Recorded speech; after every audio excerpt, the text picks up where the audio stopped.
qu'il puisse nous partager son cœur, qu'il puisse vraiment, Seigneur, se sentir aimé et aussi libérer la puissance et la grâce de ton amour au milieu de nous. À toi la gloire, la louange et l'adoration. Amen. Amen. Alléluia. Amen. Oui, c'est ma femme qui se met à genoux devant moi, mais c'est pour une raison technique. Hein. Bon, alléluia. C'est bon d'être parmi vous, c'est bon qu'il y a le Seigneur qui est là. Nous sommes son peuple, on est réunis. Merci Seigneur pour ta présence. Merci pour ces paroles prophétiques de la part de pasteur Brésilien. Ça confirme qu'on a besoin d'entendre des paroles prophétiques pour ce qui va se faire en Suisse. Alléluia. Amen.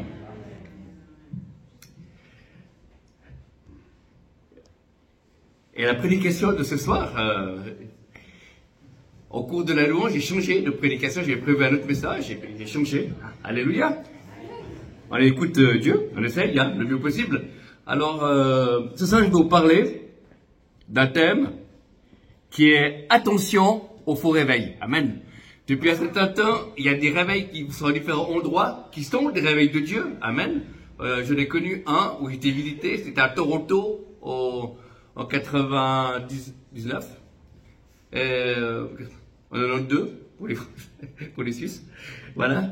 Et il y avait vraiment un souffle de l'esprit, il y avait des choses spéciales qui se passaient, et il y avait vraiment un souffle authentique de Dieu.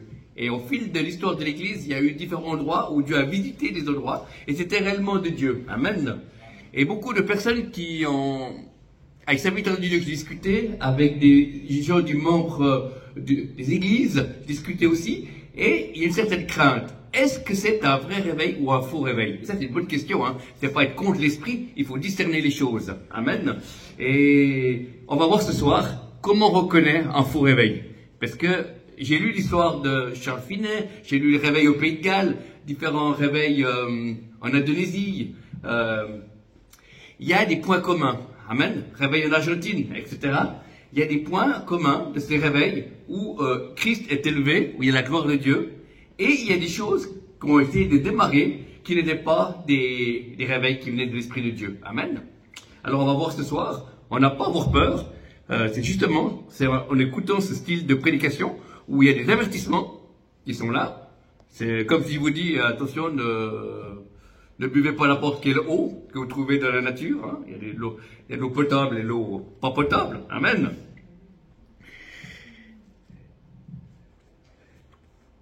Donc, on va aller dans l'épître de Jean, 1 Jean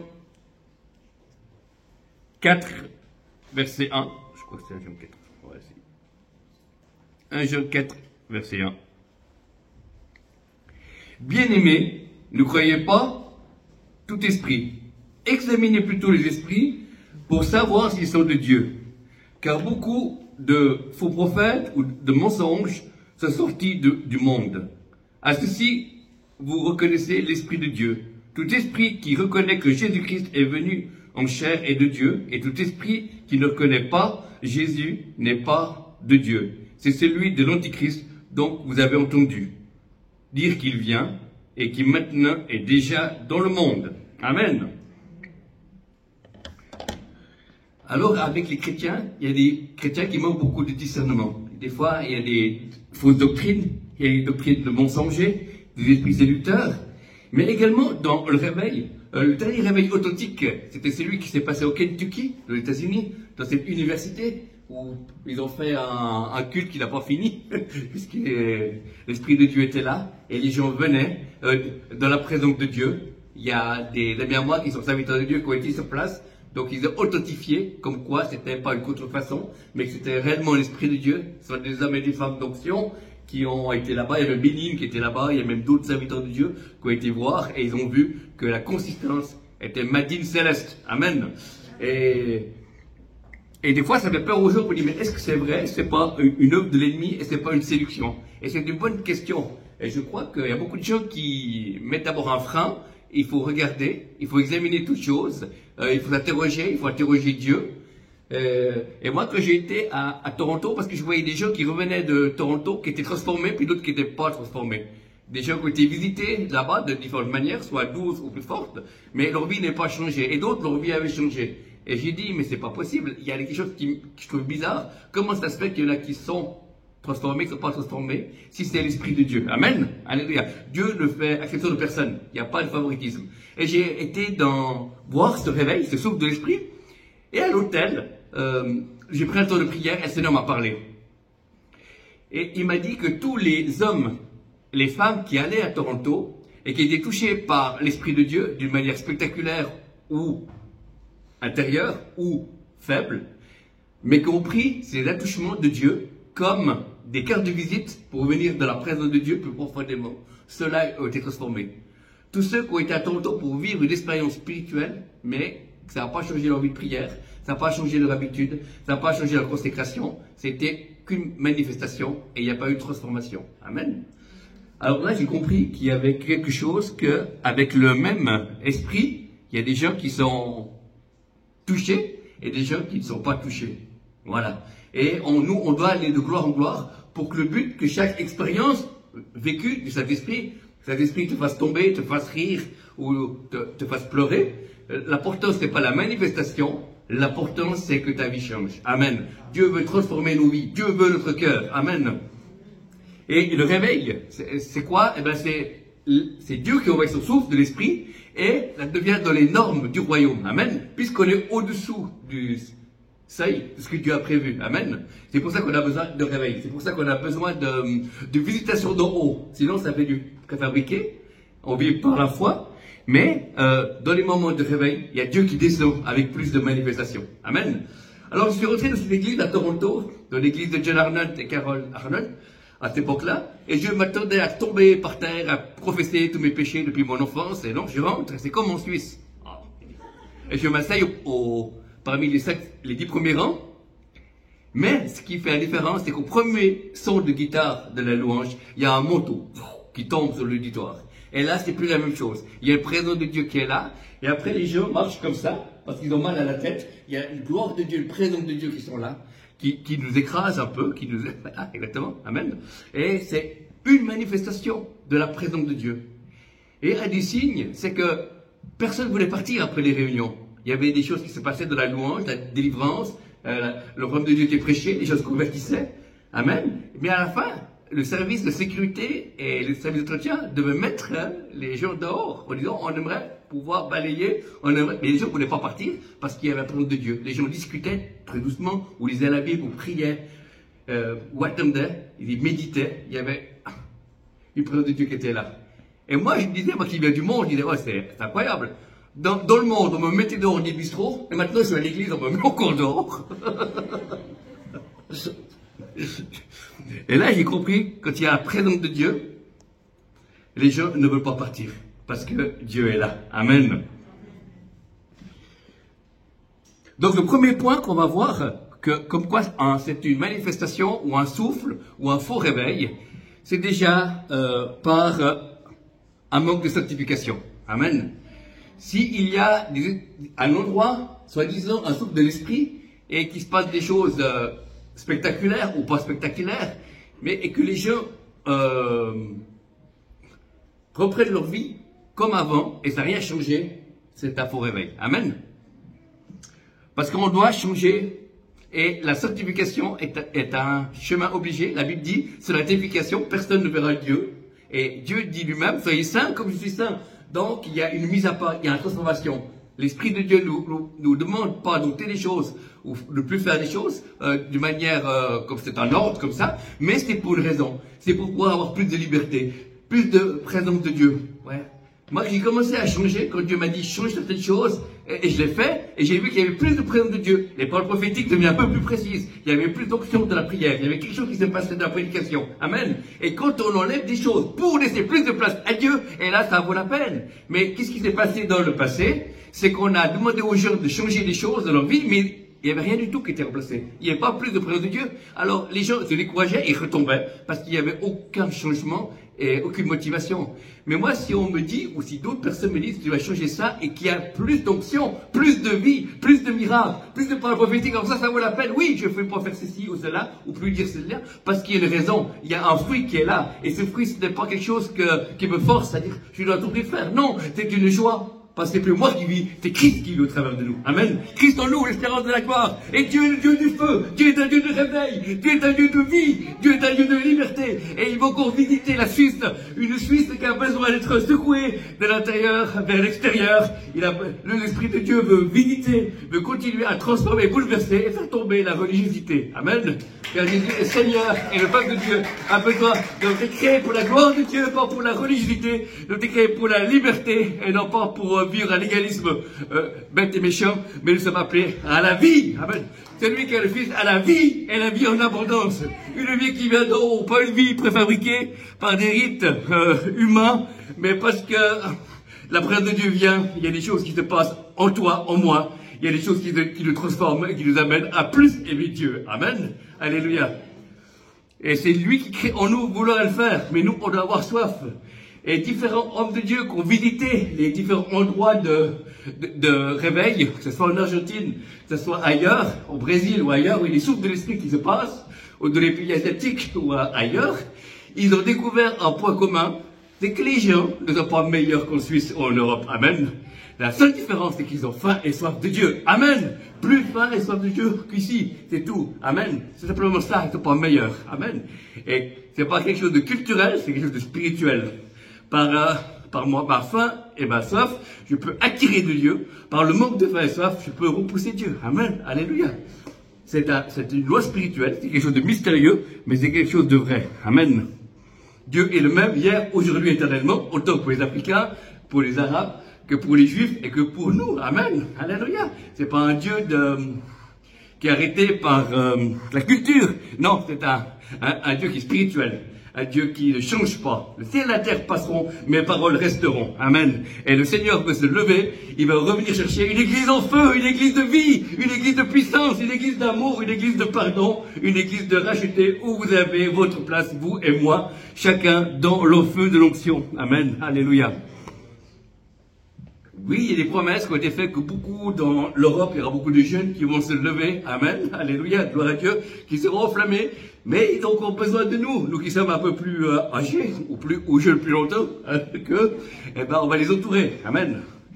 Quand on prie pour les jeunes de les églises de 0 à 30 ans, c'est toujours ma femme, nous on est hors d'âge, mais pas hors d'usage, pour Dieu, amen, alléluia.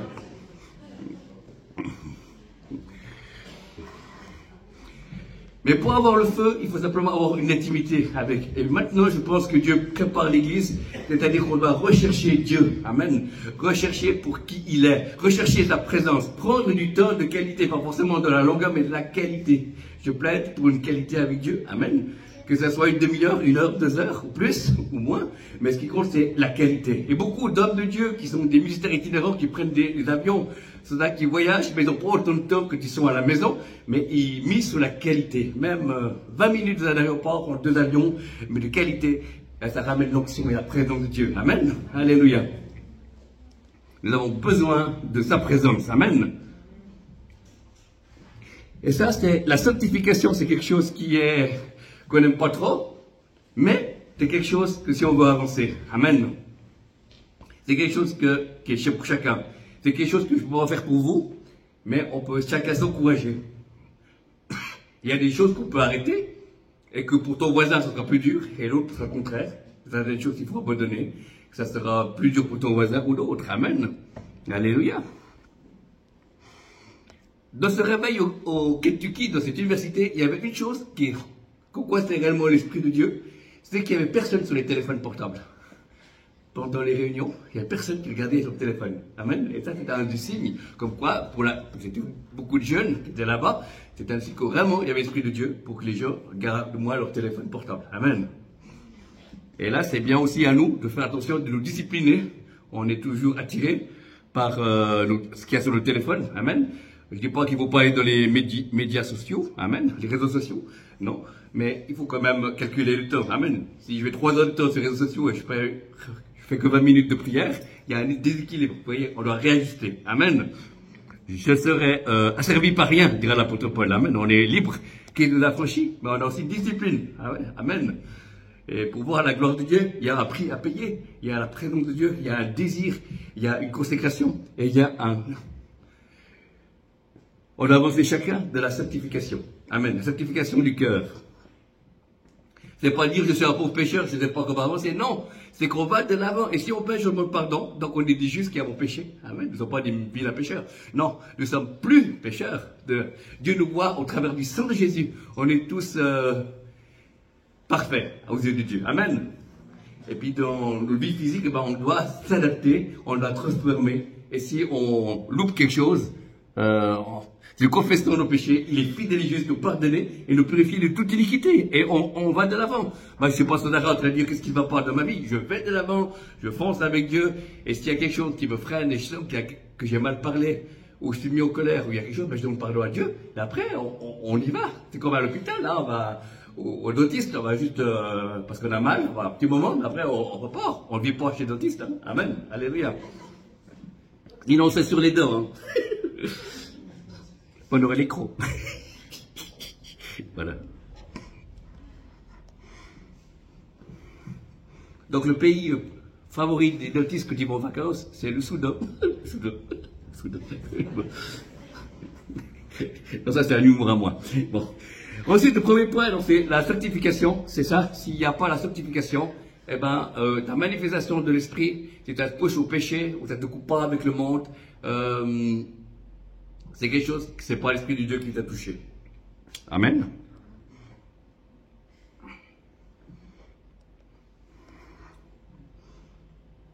C'est une marche consciente et volontaire. À la fois, c'est Dieu qui le fait, à la fois, c'est nous. Hein. Il dit, sanctifiez-vous. Et puis, il dira, le Dieu de paix vous sanctifiera lui-même, esprit, âme et corps. Et en même temps, c'est Dieu, c'est nous. Amen. Il y a un mélange de collaboration. Amen. Voilà. On a collaboré avec Dieu, amen, pour pouvoir marcher dans la sanctification.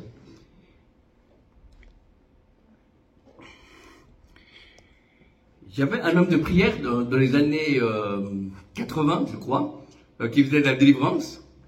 Et on l'a amené une femme qui était habitée, qui était squattée d'un mauvais esprit. Et le mauvais esprit a dit non, pas cet homme, parce qu'il est trop saint, je ne veux pas qu'il vienne. Et puis cet homme est venu et il a chassé ce démon. Amen. Gloire à Dieu. C'est pour ça que Dieu nous connaît.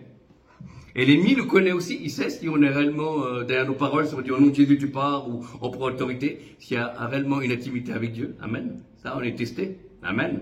Avec le diable, il faut être vrai. Amen. Et si on est vrai, eh ben, on est soumis à Dieu pour résister au diable. Et il fuira loin de nous. Amen. Et loin de nos bien-aimés. Donc, pour discerner si une manifestation de l'esprit ou un mouvement de l'esprit, un début de mouvement de l'esprit, il faut qu'il ait un des fruits, c'est la sainteté. Amen. Que les gens puissent rendre compte qu'ils sont perdus sans Dieu. Amen. Que ce n'est pas une facultatif, un choix, mais c'est le seul chemin. Amen. C'est le seul chemin, la vérité et la vie. Et que les chrétiens soient prêts à avancer, à se préparer pour l'enlèvement, et puis aux païens d'être sauvés. C'est ça ce qui se passe dans les temps de réveil. Amen. Dieu ne veut pas que le méchant meure, mais il veut que le méchant se repente et qu'il vive. Amen. Ensuite, le deuxième point, après la sanctification, ou un manque de sanctification, si c'est pas l'Esprit de Dieu qui agit dans une réunion, il y a, j'ai remarqué que Dieu reste Dieu. Il y a des moments où moi, je suis quelqu'un qui aime bien rigoler, et des moments où, mais là-bas, quand j'étais à Toronto, il y a une visitation de Dieu, de la sainteté de Dieu. Et je suis tombé par terre, et je suis agenouillé devant Dieu, et j'ai l'impression que si Dieu retirait pas sa main, que tous les gens de la salle allaient étouffer, spirituellement. Et parce qu'il y avait une présence de Dieu qui était forte. Et Dieu n'était pas mon petit copain. Amen. Dieu n'est pas mon petit copain. Dieu est notre Seigneur et Sauveur. Amen. Il est comme un ami, bien sûr. Il dira à Abraham, je parle avec toi comme un ami. Avec Moïse, je suis un ami de Dieu. Amen, bien sûr. Il est, mais c'est pas nos petits copains. Dieu est Dieu, et il est d'en haut et nous on est d'en bas. C'est pour ça qu'on lui donne toute la gloire. Et le deuxième critère, comme quoi c'est un faux évangile, c'est un évangile ou un souffle de l'esprit où on amène que Dieu est notre serviteur et que les humains sont les rois. Amen. Dieu, tu vas faire ça pour moi, tu vas faire ça, tu vas me donner une deuxième voiture, ou tu dois faire ci, c'est ça. Non, voilà, c'est pas ça. Ça, c'est faux. C'est pas l'Esprit de Dieu. C'est nous qui sommes au service de Dieu. Amen. Et c'est pas Dieu qui est au service de nous.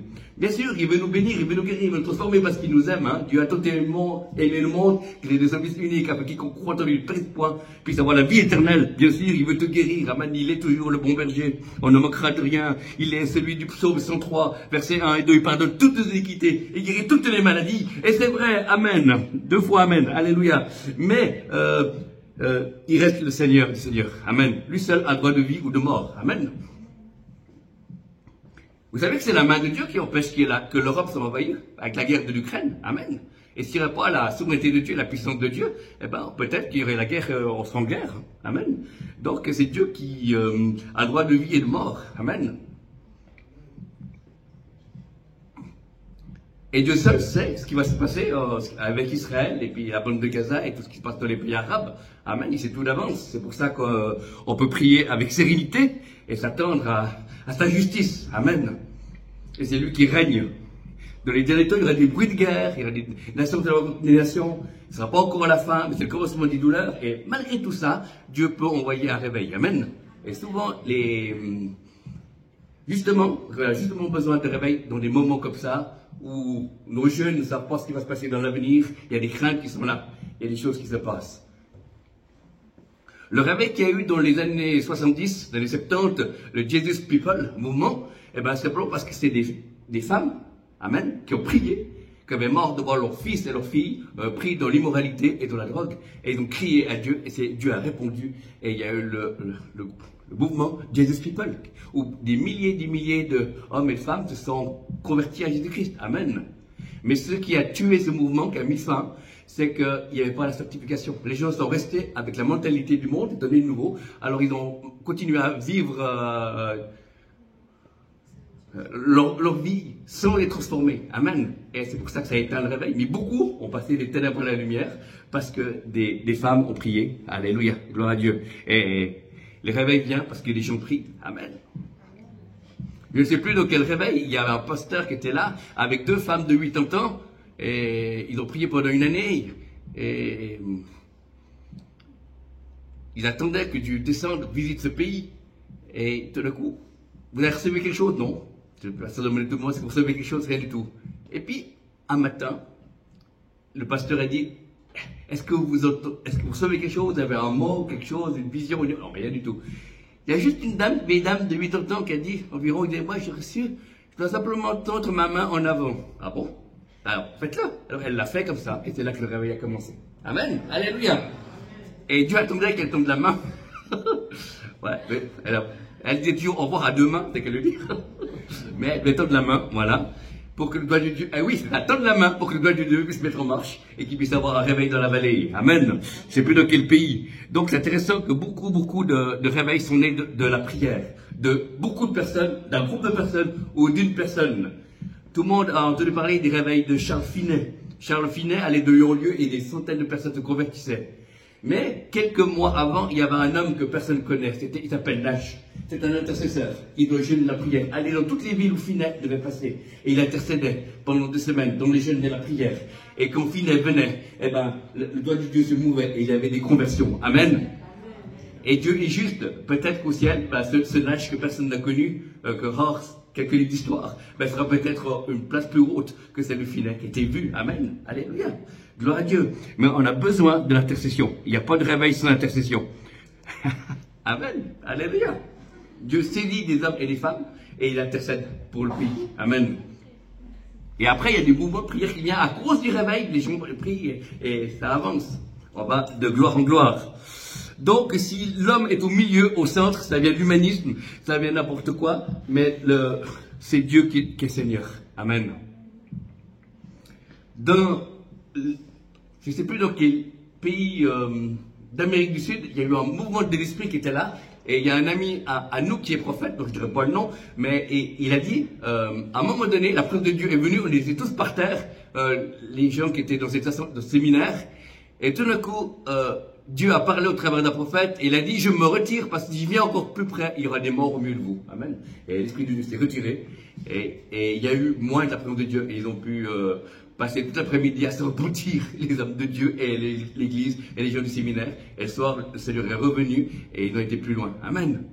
Amen.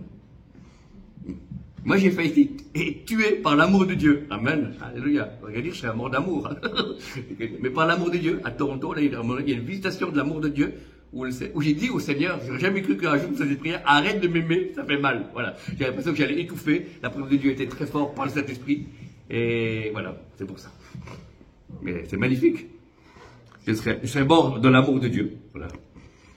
Mais il a plu à Dieu que je vive parce que je suis là pour vous aujourd'hui. Amen. Alléluia. Donc, Christ au centre, Dieu élevé. Amen.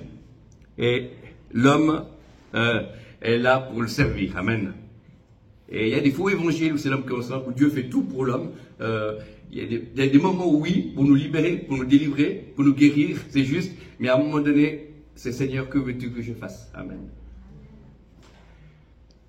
Comme dans Isaïe 6, Saint, l'Éternel des armées, la terre est remplie de sa gloire. Isaïe a vu la gloire de Dieu et Dieu dit, qui enverrai-je? Et il a dit, me voici, envoyez-moi. Amen. Il y a une réponse de Dieu. Et c'est dans le temps de réveil que justement il y a beaucoup de missionnaires. Il y a un renouvellement de la mission. Amen. Sinon avant c'était un peu la démission. Moins de monde. Donc voilà. Mais après, donc chaque réveil, il y a des missionnaires qui sont envoyés à différents endroits. Amen. Parce que Dieu est réel. Et on est conscient que beaucoup d'âmes se perdent aux extrémités de la terre comme auprès. Donc on a vu le manque de sédification. On a vu que l'homme est au centre, si c'est un faux réveil, mais c'est Dieu qui doit être au centre, lui seul qui doit être adoré, lui seul doit avoir toute la gloire. Amen. Après, le troisième point, c'est un évangile sans effort, sans renoncement, sans souffrance. Voilà. Alors, je sais qu'il y a beaucoup de sociétés, on veut l'auto-épanouissement, on veut la paix, le nirvana ou je sais pas, chose comme ça. Et on cherche cette paix profonde que seul Dieu peut nous donner. Amen. Jésus a dit, je vous donne ma paix, la paix que le monde ne connaît pas. Amen. Alléluia. Et un évangile sans effort, sans renoncement, sans souffrance et sans persévérance. Voilà. C'est-à-dire que c'est Dieu qui fait tout. Moi, je regarde Netflix. Et puis c'est toi qui fais tout. Non, c'est pas comme ça. Il y a un moment donné, ça coûte. Amen. Si le salut est gratuit, l'appel coûte tout. Amen. Alléluia. Et plus que les années, on voit qu'il y a des moments où on aimerait être tranquille, puis des moments où on lui dit non, on va prêcher à cet endroit, puis on y va, puis on voit la bénédiction de Dieu qui est là. Notre vie n'est plus la même. Alléluia. Depuis que le Seigneur m'a touché. Amen. Il a dit, je vais utiliser cet asiatique pour débrider un peu les réunions. Amen. Voilà. Donc, un évangile sans effort, sans renoncement et sans souffrance. Alors, des fois, il y a des renoncements qui sont là. Des fois, moi, je suis quelqu'un qui aime beaucoup dormir. Et puis, des fois, quand je dois prêcher, je me lève de bonne heure. Je partage vers 5 heures du matin pour être devant la présence de Dieu. Amen. Pour pouvoir intercéder, prier, pour écouter, pour combattre, pour les réunions qu'il y a eu ce matin et ce soir. Amen. Et c'est bon, c'est juste. Je dois le faire parce que Dieu m'a appelé à ça. Amen. Voilà. Il y a des fois des moments où on jeûne. Ou des fois, moi je suis quelqu'un qui aime bien les desserts. C'est pour ça que des fois c'est une lutte à moi-même. Je dois mourir à moi-même. Amen. Voilà. Mais c'est bon. Difficile de décider, mais une fois que je suis décidé, je suis parti. C'est bon. Et c'est bon de jeûner. Alléluia. Gloire à Dieu. Moi je ne suis pas quelqu'un qui fait des choses longs, mais régulièrement. C'est ça qui est bien. En tout cas, pour l'instant, je suis connu comme ça. Donc, il y a des efforts aussi qu'il faut faire, rechercher de la parole de Dieu, des choses qu'on ne connaît pas. Il y a des livres à écouter, des messages à chercher sur Internet, sur différents thèmes. Donc, la vie chrétienne demande quand même des efforts. Si dans le monde, pour avoir un doctorat ou pour avoir un examen, on doit travailler, et par exemple plus, dans l'œuvre de Dieu ou dans notre marche, on doit apprendre. Amen. Moi, j'étais quelqu'un avant ma conversion qui lisait un seul livre par année, amen, un demi-livre par année. Et puis depuis que je suis né de nouveau en 1989, en 89, je lis la Bible, plus beaucoup de livres, et je suis heureux de pouvoir lire. Je suis quelqu'un qui aime beaucoup lire, amen. Comme ça, on peut lire à notre rythme, on peut étudier, on peut avancer, c'est bien. Il y a un travail qui est là. Quand j'ai su que je venais là, le Seigneur, il est prophétique, des fois il me donne des messages avant que j'aille prêcher. C'est pratique. Je suis dans la rue, je suis au travail, je suis à la maison, je vais faire les commissions, d'un coup, paf, le Saint-Esprit me saisit, et il y a simplement une forte présence de Dieu, et j'ai le thème. Parle sur la prière, parle sur la délivrance, parle sur la louange, etc. Voilà. Et puis après, moi, je prends la révélation que j'ai eue, par exemple la louange, et puis après, j'utilise des livres chrétiens que j'ai chez moi sur la louange. J'écoute un ou deux messages de certains chantres francophones, voilà. Mais c'est pas mon matériel qui fait le message. Amen. C'est la révélation qui fait le message. C'est pour ça que ça parle au cœur. Et puis beaucoup de serviteurs de Dieu et servantes de Dieu font comme ça. C'est la révélation au centre. Mais après, notre matériel, les témoignages, les livres chrétiens, les enseignements qu'on peut avoir sur YouTube, eh ben, sont là pour illustrer l'enseignement. Mais c'est pas la base du message. Amen. La base, elle est révélation. Elle est céleste. Après, on recherche des choses avec des exemples de notre propre vie ou l'exemple des autres. Amen. Et c'est comme ça que ça demande aussi un travail. La Bible dit, celui qui a un ministère s'attache à son ministère. Soit tu as un ministère, ou soit tu as une mine austère. Soit tu as un ministère pour le corps entier, ou soit ton ministère est un corps au pied. Donc, on a besoin des efforts. Mais ce n'est pas des efforts dont Dieu te dit, vas-y, tu vas souffrir. Non, pas du tout. On y va parce qu'on change nos priorités. Amen. Et j'ai remarqué depuis de nombreuses années, depuis que j'ai su que Dieu m'appelait au ministère, il y a aussi ça m'a gardé de certaines tentations ou de graves chutes. Amen. Rien que savoir que que Dieu avait prévu quelque chose pour moi, il y avait quelque chose qui me mettait sur le droit chemin, il y a quelque chose qui m'invitait à aller dans des séminaires et à étudier. Moi, j'ai pas fait l'école biblique, à part les 2 écoles de jeunesse en mission, mais j'étais quelqu'un autodidacte. Amen. Donc, pour servir Dieu, j'avais vu 3 portes, une vision il y a quelques années en arrière. La porte de gauche, c'était les écoles bibliques. Ah, c'est super, amen, pour ceux qui en font. La porte du milieu, c'était ceux qui sont autodidactes comme moi, qui apprennent par eux-mêmes en faisant des séminaires. Et puis, la 3e porte, c'est ceux qui font pas l'école biblique, mais qui ont une vision de Dieu, une apparition de Jésus, ou qui ont quelque chose à faire. Amen. Et ils regardent pas à leur savoir, ils regardent à la vision qu'ils ont reçue. Et parce que Dieu a donné une vision, Dieu a pris les équipes. Amen. Alors, quelles que soient les 3 portes, il n'y a pas une qui est moins bonne ou plus bonne. Le principal, c'est que tu passes par l'une de ces 3 portes et tu rentres dans la vocation que Dieu t'a appelé. Et c'est à ce moment-là que tu découvres pourquoi tu existes. Amen. Tu découvres que tu existes parce que tu la connais Dieu. Mais également, tu peux mettre les dons que Dieu t'a donnés, les dons naturels et spirituels ensemble pour pouvoir bénir. Tu grandis dans ce que tu donnes et tu partages et tu vas de gloire en gloire, ton onction se développe et après tu peux aller plus loin parmi les nations, amen, ou bien être plus régional ou même national. Donc un évangile sans effort, ce n'est pas juste, puisque dans le livre des Actes, quand l'apôtre Paul se convertit, Ananias dira de la part de Dieu, voici l'instrument que j'ai choisi devant les nations et tout ce qui devra souffrir pour mon nom. Vous voyez, tout né de nouveau. Voilà, et il disait, voilà l'instrument que j'ai choisi et qui devra souffrir pour mon nom. Amen. Et si vous regardez dans la Bible, de Genèse à Apocalypse, tous ceux qui ont marqué l'histoire d'Israël, principalement, sont des hommes et des femmes qui ont souffert. Amen. Dans le réveil des Huguenots qu'il y a eu sous l'édit Nantes en France, les Huguenots, eh ben aussi c'était un réveil où il y avait des martyrs, où des gens étaient envoyés aux galères, en prison. Il y a un prix à payer pour garder leur foi intègre. Amen. Et ce sang des martyrs qui a coulé sur la terre de France. Et nous, en Suisse, on est voisins et on a accueilli justement des Huguenots. Alléluia. Et à Lausanne, ils appelaient l'école de la mort. C'était cette fameuse école où à Lausanne, on recevait les pasteurs huguenots, on les formait théologiquement et ils repartaient après en France. Et certains mouraient sur le trajet, certains se faisaient arrêter, allaient aux galères. Mais il y avait un mouvement où les Huguenots venaient, voilà. Et c'est pour ça que la Suisse était bénie, parce qu'il y a reçu beaucoup de Huguenots en Suisse. Amen. Les Huguenots étaient en Suisse, en Allemagne, en Hollande et en Amérique. Alléluia. Et c'est pour ça que ça a fallu plusieurs années à la France de se relever, parce que l'économie, il y avait aussi des gens intelligents, il y avait des chercheurs, des docteurs et autres, et qui ont fui, et qui ont donné leur savoir ailleurs. Amen. C'est pour ça que il y a un prix à payer. Amen.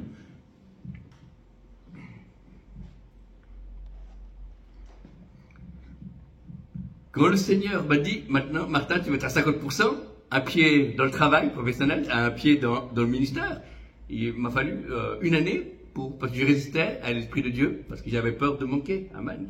Tout le monde me disait, mais il faut travailler plus, les produits aussi de plus en plus chers, il faut avoir beaucoup d'heures de travail si tu veux arriver à tourner à la maison. Voilà. Et moi, j'ai habité dans le passé au chômage, j'avais eu des dettes, une période de ma vie, tout ça. Et maintenant, le Seigneur a tout restauré, pardonné. Et puis maintenant, j'ai accepté. Et on est à 50% pour le ministère, 50% pour le travail. Et Dieu pourvoit. Amen. Il est le juste juge. Amen. Et il pourvoit. Au début, j'ai dit, il va pourvoir parce que c'est un patron qui est bon. Amen. Dieu est un patron qui est bon. Amen. Et puis ça, c'est la réaction humaine. Mais après, quelques mois après, Dieu va pourvoir parce que je suis son fils. Ah, amen, ça change tout. Amen. Et voilà. Et c'est comme ça qu'on continue à avancer.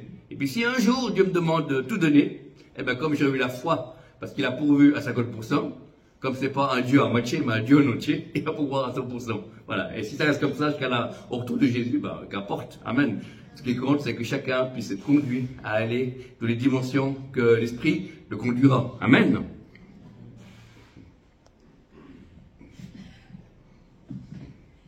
Donc,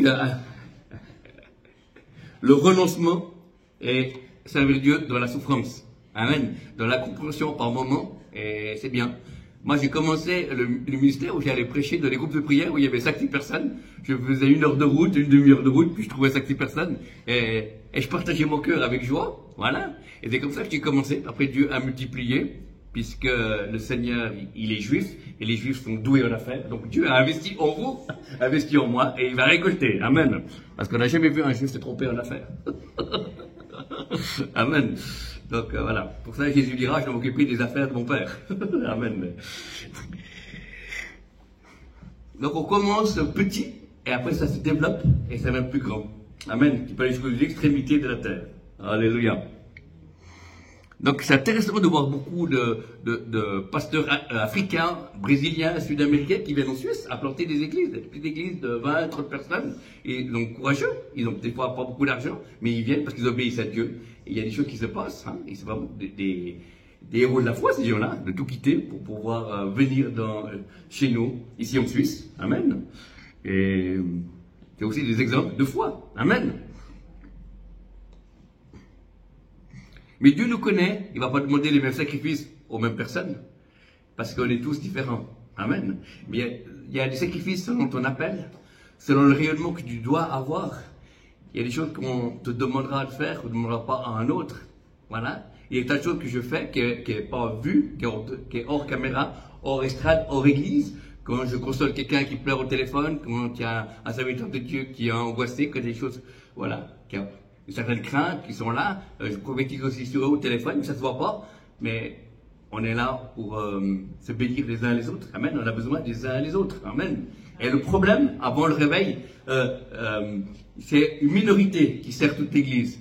Mais quand il y a le réveil, c'est tout le monde se met en marche. Amen. Et chacun est servi. Alléluia. Et c'est ça qui compte.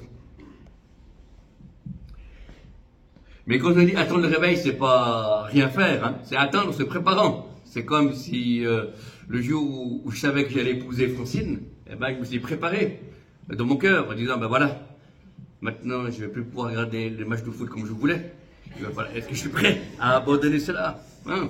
Voilà. Et puis finalement, elle en vaut la peine. Voilà. Donc la balle est dans son cœur. Voilà, c'est bien. Ouais. Voilà. Alors j'ai dû je regarde plus que les matchs de l'équipe suisse. Hein. Voilà, le reste, j'ai tout arrêté. Voilà. Sinon, ma femme m'aurait dit, alors dégage. non, je plaisante. Mais c'est bien de savoir qu'il y a des fois des choses qu'il faut renoncer. Vous voyez, moi, je suis venu prêcher ici. mais j'ai dû renoncer pendant 2 jours à plus regarder les médias, même si c'est Israël, tout ça, je ne regardais plus la télévision, plus les informations sur le téléphone, j'ai arrêté, parce que je voulais me garder mon esprit pur pour pouvoir amener la parole de Dieu. Amen. C'est pas dire que la semaine prochaine, je ne regarderai pas 1 ou 2 fois le téléjournal pour être instruit de ce qui se passe. Non, c'est pas contre. Mais il y a des choses qu'il faut garder dans notre cœur plus que tout, car lui vient de la vie. Amen. Il y a des choses. Alléluia. Donc il y a des choses qui se préparent. On doit se préparer au retour de Dieu, de Jésus, comme s'il revenait demain, en sachant qu'il viendra après-demain. C'est vrai, la perspective qui va venir. Amen. Alors moi je suis prêt qu'il vienne après-demain. Et s'il vient plus tard, ben, c'est pas grave, je continue à servir le peuple de Dieu avec ce que j'ai reçu. Avec, voilà. Et chacun doit continuer à développer sa relation, qu'il vienne tout de suite ou plus tard, qu'importe, c'est lui qui sait. Eh bien, on sera formé. Mais nous, ce qui compte, c'est d'avoir accompli. Voilà. Parce qu'il y a eu des paroles prophétiques qui ont été données à différents endroits de la planète, où c'est vrai, où des serviteurs de Dieu mouraient sans avoir tout accompli, tout ce que Dieu leur voulait. Amen. Il y a des serviteurs de Dieu qui sont morts, soit par accident, soit par maladie, ou autre chose, ou certains ont abandonné le ministère, mais ils n'ont pas accompli tout ce que Dieu leur demandait. Amen. Et le but, c'est que les serviteurs de Dieu et le peuple de Dieu puissent accomplir pourquoi vous êtes appelés. Amen.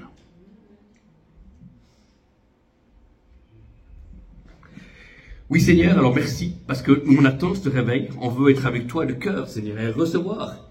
Et ce réveil, il ne viendra pas n'importe comment Seigneur, c'est toi qui vas le décider. Un réveil, c'est la souveraineté de Dieu, l'amour de Dieu, la compassion de Dieu, pas selon l'état de l'Église ou de la nation ou de la culture, mais bien parce que toi tu veux visiter ton peuple et tu veux sauver les âmes et préparer l'Église à l'enlèvement, Seigneur. Alors je prie que Seigneur, nous puissions reconnaître, nous ne soyons pas des personnes, comme avait dit Gamaliel, nous ne voulons pas lutter contre Dieu, Amen. Mais nous voulons être prudents, pas rentrer dans n'importe quel mouvement, quel soi-disant effusion de l'esprit, mais nous voulons voir où il y a la sanctification, où il y a Dieu qui est au centre, et où il y a un évangile, où il y a quand même des renoncements à faire, Seigneur. Alors donne-nous à chacun individuellement, et en tant qu'Église, avec un petit E comme un grand, le discernement, afin pas que nous étouffions un début de réveil à différents endroits, car je ne sais pas quand le réveil va venir en Suisse, et à quel endroit, mais que nous puissions avoir des poteaux indicateurs, comme tu nous as parlé ce soir, ces points et d'autres points qui sont encore là, qu'on puisse chercher individuellement, pour reconnaître, pour dire, moi je suis ce mouvement, où je crois vraiment que Dieu est derrière. Amen. Au lieu de dire non, c'est pas de Dieu et tout de suite rejeter, parce que ça nous dérange, parce que c'est pas comme on pense, mais l'important c'est pas comme on pense, l'important c'est comme toi tu penses, Seigneur.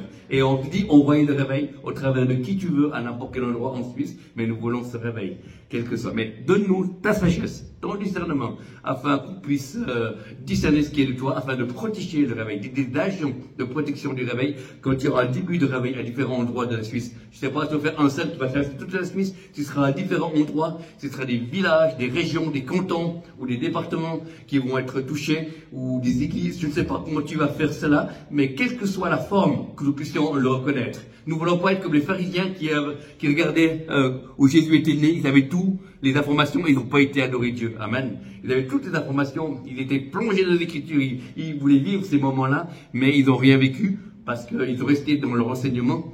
Et nous ne voulons pas rester dans notre enseignement, nous voulons te connaître, toi, le seul vrai Dieu, et être participants du réveil qui vient, et afin que nous puissions engranger la moisson avant que tu reviennes, Seigneur. Alors reviens éveiller, garde-nous, mets-nous en garde, nous puissions discuter les uns avec les autres, nous puissions te parler à toi, afin que nous puissions observer et rentrer dans ce mouvement. Peut-être c'est notre Église qui aura le privilège d'être le déclencheur, ou peut-être pas, mais on pourrait découvrir une autre Église, on peut après aller aider, ou participer, ou voir, et rentrer dans le mouvement. Amen.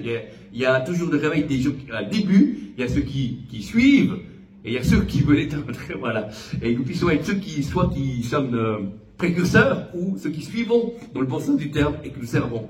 C'est-à-dire, nous ne voulons pas rentrer dans n'importe quoi, faire n'importe quoi, mais nous voulons rentrer vraiment dans ce que ton esprit. Et je prie pour chacun d'entre nous, que nous ne puissions pas nous tromper, en tant qu'Église, en tant que famille, et que nous ne puissions pas suivre un mouvement, une impression, ou des émotions, mais que nous puissions suivre vraiment l'esprit de Dieu, qui est l'esprit de vie. Parce que toi seul est le chemin, la vérité et la vie. Toi seul est l'alpha et l'oméga, le commencement et la fin. Alors garde-nous s'il y a des signaux, des bip bip, où c'est dangereux. Nous puissions vérifier avec nos serviteurs de Dieu, vérifier avec d'autres frères et sœurs pour savoir s'ils ont été ou qu'est-ce qui ne va pas dans soi-disant mouvement ou début de réveil. Mais si c'est réellement le réveil, que nous puissions l'attiser par les prières, par la sanctification, par nos dons, par notre manière d'être et de faire, dans le nom de Jésus, Seigneur.